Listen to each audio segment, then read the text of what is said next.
Heyo, welcome to The Logic Professional. This is a brand new YouTube channel dedicated to teaching people the ins and outs of Logic Pro 10, which is an Apple DAW, a digital audio workstation software. It's an industry standard for music producers, for film scoring, really for anything about music creation, mixing, mastering. Logic does it all. My name is Michael. I've been producing in Chicago over the last 5 years. I've worked with Logic 7, 8, and 9, and now 10. I've grown very familiar with the software. I think it's great, and I'm hoping I can share some knowledge with all of you so that you can get started creating your own music. So today we're going to be talking about something very cool and very important in Logic, and that's how to use a MIDI controller to affect parameters in Logic, whatever you'd like. So MIDI controllers are typically keyboards or drum pads or anything really that's connected talking to your computer. They often have faders, sliders, and knobs on them, and they don't seem to do anything when you plug it straight into Logic. The keyboard does, so see I'm hooked up to this violin sound here. When I play the keyboard you hear strings, and that's great, but I've got all these knobs that I want to use as well. So let's get started. I'm going to record a quick loop here. Here we go.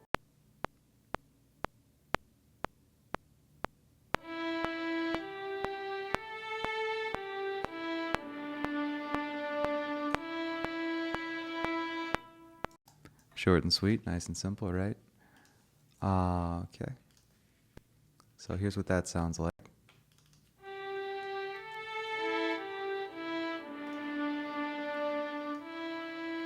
Cool.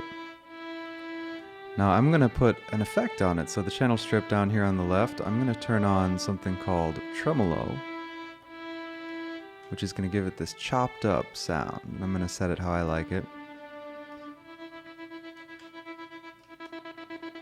That's sort of mechanical, it's chopping up the audio.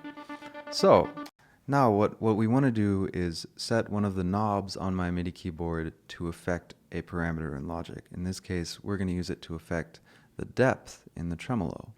So check it out. All you have to do is click on the parameter you want to affect, the depth in this case, just wiggle it around a little bit, then hit Command L. You're in learn mode now. So while you're in learn mode, just move the knob on your MIDI controller that you want to control the parameter that you've just selected. I'm going to move a knob. Now the depth is being controlled by a knob on my MIDI keyboard.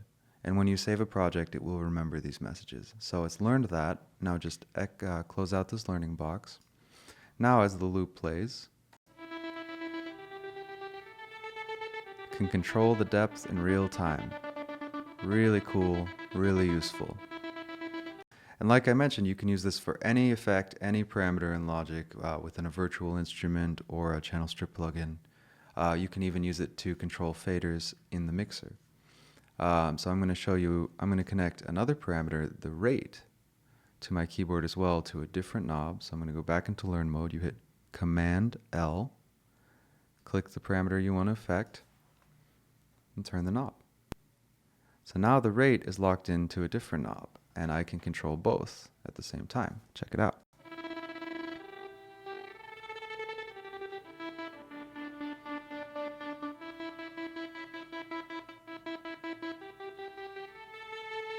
Pretty cool, right?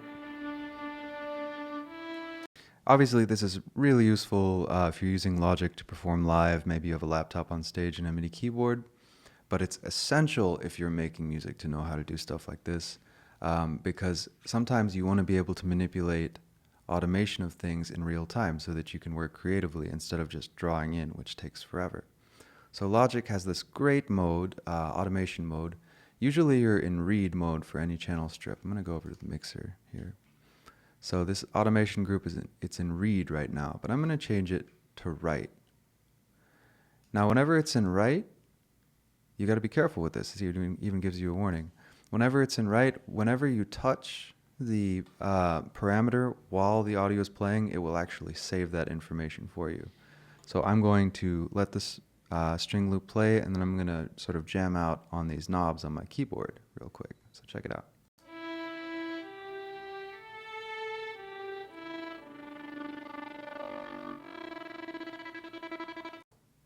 Pretty cool, right? And if you open up the automation curve, you can actually see those lines were saved here. So here's the tremolo depth being turned on,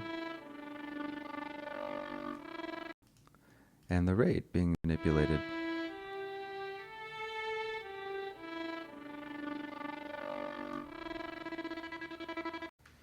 Great, yeah. And you can use this for anything. You could use it for volume. You could use it for any effect you can find in here. You could use it to control something about your input device, your synthesizer. Anyway, that's that. This is the first installment from the Logic Professional. Thank you all so much for watching. Please remember to subscribe so you can check out some more of my videos. If this didn't make sense, or if you have any questions about the software at all, feel free to shoot me a message. I'd love to help you out. Keep making music, everybody. Thanks so much.